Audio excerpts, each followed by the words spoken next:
प्यारे विद्यार्थियों नमस्कार। और हम पढ़ रहे हैं इंडियन हिस्ट्री। लास्ट में हमने एक परिचय पढ़ा था, इतिहास क्या है, क्यों पढ़े इतिहास को, और इतिहास को जानने के स्रोत।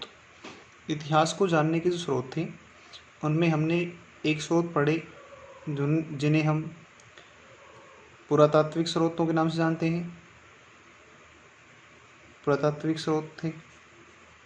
दूसरे थे जिन्हें हम कहते हैं साहित्यिक स्रोत, और वही तीसरे थे विदेशी विवरण। और ये जो पुरातात्विक स्रोत हैं इनमें हम बातें कर रहे थे अभिलेखों की। अभिलेख कठोर सतह पर लिखा गया लेख क्या कहलाता है? अभिलेख कहलाता है। अभिलेखों के बारे में बातें पढ़ ली थी हमने कि भारत में सबसे प्राचीन जो अभिलेख हैं वो अशोक के माने जाते हैं। और भारत में क्योंकि परंपरा जो अभिलेखों की है वो नियमित रूप से किनके द्वारा शुरू की गई थी? अशोक के द्वारा। प्यारे विद्यार्थियों, सबसे पहले अशोक के जो अभिलेख हैं वो सबसे पहले इनकी खोज की गई 1750। और सबसे पहले 1750 में एक विद्वान आते हैं जिनका नाम है टी फैंथलर। इनके द्वारा सबसे पहले अशोक के अभिलेख खोजे गए, जबकि सबसे पहले इन्हें पढ़ने में जो सफलता प्राप्त हुई वो 1837 में सफलता मिली। और इनके अभिलेखों को पढ़ने वाले जो व्यक्ति हैं इनका नाम है जेम्स प्रिंसेप। जेम्स प्रिंसेप पहले व्यक्ति हैं जिनको अभिलेख या अशोक के अभिलेख पढ़ने में सफलता मिली। और जिस लिपि में इन्हें पढ़ा गया वो लिपि है ब्राह्मी लिपि। कौन सी लिपि आएगी? तो ये लिपि आ जाएगी आपकी ब्राह्मी लिपि आ जाएगी, इसमें पढ़ेंगे। देखो, इनकी जो चर्चाएं हैं वो विस्तृत रूप से हम जब सम्राट अशोक के बारे में पढ़ेंगे उस टाइम पर करेंगे। अभी थोड़ा बहुत कुछ महत्वपूर्ण जो प्रश्न है अभिलेखों के वो क्वेश्चंस मैं आपको करवा रहा हूँ। फिर हम कुछ सिक्कों के बारे में पढ़ेंगे, फिर हम साहित्यिक ग्रंथों के बारे में पढ़ेंगे, और फिर पढ़ेंगे जो विदेशी विवरण हैं उनके बारे में पढ़ेंगे। उसके बाद इतिहास का विभाजन स्टार्ट करेंगे।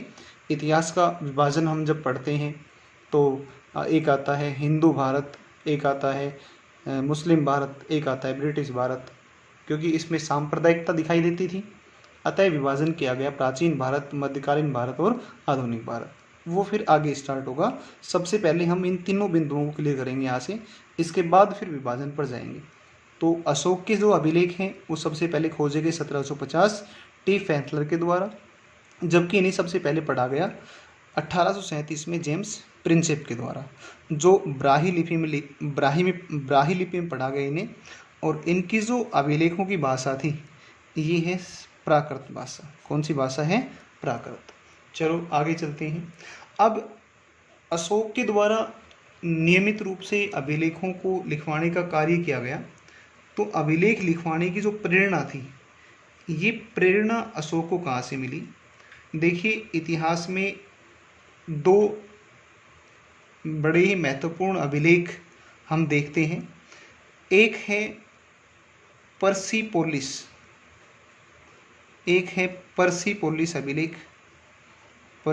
अभिलेख, और एक है आपका, इसका नाम है नक्शे रुस्तम। ये देखो, ये अभिलेख हैं, एक पर्सिपोलिस अभिलेख, एक है नक्शे रुस्तम। और ये जो दोनों ही अभिलेख हैं ये हमें प्राप्त होते हैं ईरान से। कहाँ से प्राप्त होते हैं? ईरान। और इन अभिलेखों को लिखवाने का जो कार्य किया गया वो एक ईरान के शासक थे जिनका नाम था दारा। इन्होंने ये अभिलेख लिखवाए, पर्सिपोलिस और नक्शे रुस्तम। और इन्हीं से प्रेरित होकर के भारत में सम्राट अशोक के द्वारा अभिलेखों को लिखवाने का कार्य लगातार या नियमित रूप से किया गया।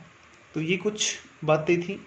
अब एक अगले अभिलेख के बारे में बात कर लेते हैं। देखो, ये तो एक छोटे से कुछ क्वेश्चंस थे अभिलेखों से संबंधित, तो मैं थोड़ी बहुत चर्चाएं कर रहा हूँ यहाँ पर।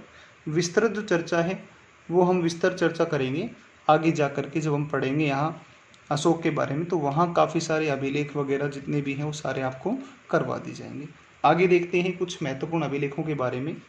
जैसे एक अभिलेख आता है जिसका नाम है हाथी गुम्फा अभिलेख। और हाथी गुम्फा अभिलेख है, ये जो मिलता है ये मिलता है उदयगिरी की पहाड़ी से, उदयगिरी की पहाड़ी।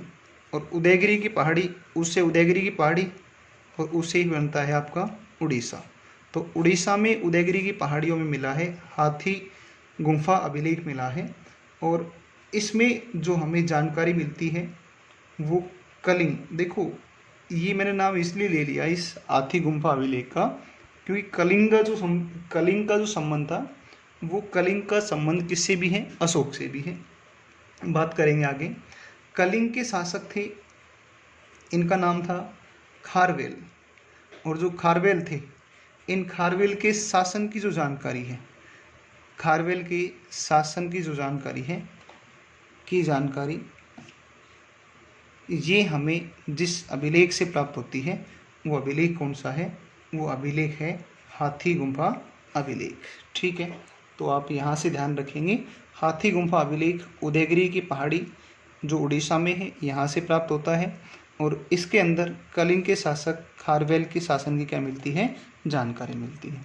और देख लेते हैं, एक और अभिलेख की बात आती है। और ये जो अभिलेख है ये अभिलेख है जूनागढ़ अभिलेख। ये है जूनागढ़ अभिलेख। प्यारे विद्यार्थियों, जूनागढ़ अभिलेख है, ये है शक वंश के एक शासक हैं और इनका नाम है रुद्रदामन। इनका है, इनके संबंध में है, इनके बारे में जानकारी मिलती है जूनागढ़ अभिलेख। ठीक है, देखो ये जो जूनागढ़ अभिलेख है ये 150 एडी का है, 150 ईस्वी का है। यह जो है ना, यह प्रथम संस्कृत अभिलेख है। संस्कृत का पहला अभिलेख है वो किसे माना जाता है या कौन से को माना जाता है, तो जूनागढ़ जो अभिलेख है इसे संस्कृत का प्रथम संस्कृत अभिलेख माना जाता है, जो संस्कृत का सबसे बड़ा अभिलेख है। संस्कृत भाषा का सबसे बड़ा अभिलेख, संस्कृत भाषा का सबसे बड़ा, तो संस्कृत भाषा का सबसे बड़ा अभिलेख भी जो आएगा वो सबसे बड़ा भी कौन सा आ जाएगा, जूनागढ़ अभिलेख, जो वर्तमान में गुजरात में स्थित है। आगे और बातें करते हैं इसके बारे में। देखिए जो रुद्रदामन है ये शक वंश के सर्वश्रेष्ठ शासक माने जाते हैं और यही अभिलेख था जूनागढ़ अभिलेख जिसमें सर्वप्रथम एक झील की चर्चा मिलती है, झील के बारे में जानकारी मिलती है। और ये जो झील है ये है सुदर्शन झील। कौन सी झील आ जाएगी, सुदर्शन। तो आप थोड़ा सा ध्यान रखेंगे 2 स्टार करके इस प्रश्न पर कि सर्वप्रथम सुदर्शन झील के बारे में जानकारी मिलती है तो कहाँ से मिलती है, ये मिलती है जूनागढ़ अभिलेख, जो शक वंश के शासक रुद्रदामन का है, 150 एडी का है, प्रथम संस्कृत अभिलेख है और जूनागढ़ अभिलेख ही संस्कृत भाषा का सबसे बड़ा अभिलेख भी माना जाता है। प्यारे विद्यार्थियों, सुदर्शन जो झील है, आइए इस सुदर्शन झील के बारे में बात कर लेते हैं। सुदर्शन झील का जो निर्माण है, सुदर्शन झील जो है, इस झील का निर्माण करवाया गया चंद्रगुप्त मौर्य और चंद्रगुप्त मौर्य के एक शासन, एक दरबारी, एक अधिकारी थे और चंद्रगुप्त मौर्य के अधिकारी का नाम था पुष्पगुप्त था। और ये जो पुष्पगुप्त थे, इन पुष्पगुप्त के द्वारा इस सुदर्शन झील का निर्माण करवाया गया। इसका मतलब कि सुदर्शन झील का निर्माण चंद्रगुप्त मौर्य के काल में हुआ और चंद्रगुप्त मौर्य के एक अधिकारी हैं जिनका नाम है पुष्पगुप्त, इन्होंने क्या करवाया, इस झील का निर्माण करवाया। इसके बाद में ये जो सुदर्शन झील है इसका जीर्णोद्धार, ये जीर्णोद्धार किसके द्वारा भी करवाया गया, ये करवाया गया अशोक के द्वारा। अशोक ने भी इसमें काम करवाया, इसको ठीक करवाई, ठीक है।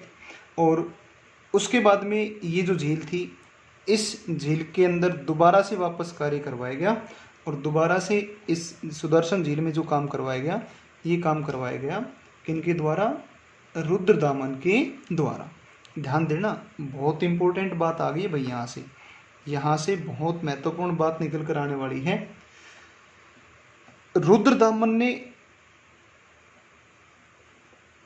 रुद्रदामन द्वारा सुदर्शन झील का पुनः मरम्मत का कार्य करवाया गया। मरम्मत का कार्य करवाया इन्होंने। किन्होंने करवाया? रुद्रदामन ने। और इसके लिए इन्होंने प्रजा से क्या करवाई है भाई? बेगार करवाई। ध्यान देना, रुद्रदामन ने सुदर्शन झील का एक बार पुनः मरम्मत का काम करवाया और इन्होंने इसके मरम्मत के कार्य के दौरान प्रजा से क्या करवाई है? बेगार होती है बिना कार्य के बदले, बिना कुछ दिए बिना, और मुफ्त में जो कार्य करवाया जाता है, किसी भी व्यक्ति से हमने कार्य करवा लिया और उसके बदले में हमने कुछ भी नहीं दिया, तो ये क्या होती है? बेगार होती है। तो ध्यान रखना कि रुद्रदामन ने पहली बार यहाँ क्या करवाया है? बेगार से कार्य करवाया है। और यही कारण है कि जूनागढ़ जो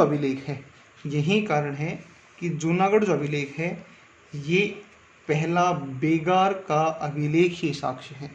बेगार का अभिलेख ही साक्ष्य कौन सा अभिलेख आएगा? जूनागढ़ अभिलेख।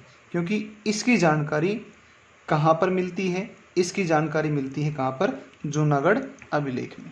बात समझ में आई होगी।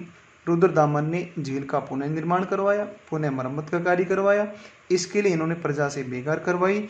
ये जानकारी हमें कौन देता है? जूनागढ़ अभिलेख देता है। तो आप ध्यान रखेंगे, जूनागढ़ अभिलेख पहला बेगार अभिलेख ही साक्ष्य है।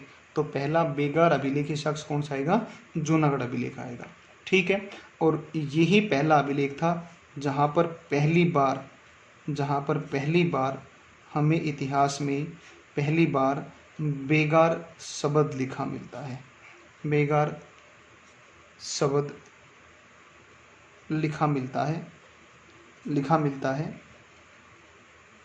बेगार शब्द लिखा मिलता है।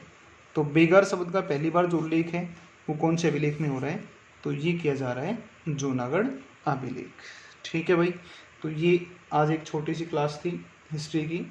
नेक्स्ट क्लास कल करेंगे, आगे इसको कंटिन्यू करेंगे। बीच में क्लास हो नहीं पाई थी कुछ दिन के लिए। प्यारे विद्यार्थियों, आप कंटिन्यू लगातार जुड़े रहें। मैं आपको बड़े ही अच्छे स्तर की जो भारत का इतिहास है वो करवाने वाला हूँ। वीडियो को ज़्यादा से ज़्यादा लाइक करें, शेयर करें और सब्सक्राइब करें। Thank you.